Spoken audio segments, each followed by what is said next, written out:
अभी देखी रहो छो कि है ऋषि कुंड में अलो छे, है गरम कुंड छे, मुख्य कुंड छे।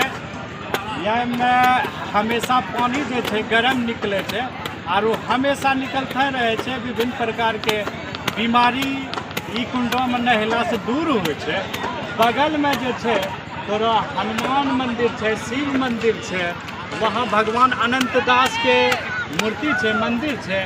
और बगल में जो छे दूसरो कुंड छे, ओकरा बगल में तेसरो कुंड छे, करेलिया कुंड छे।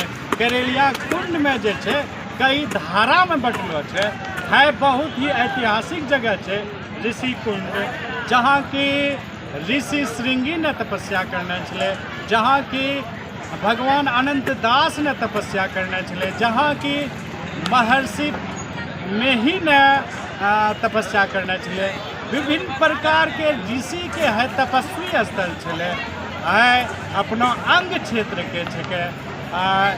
यही लिए हमें सब गौरवान्वित महसूस करे छिए। बहुत बहुत धन्यवाद।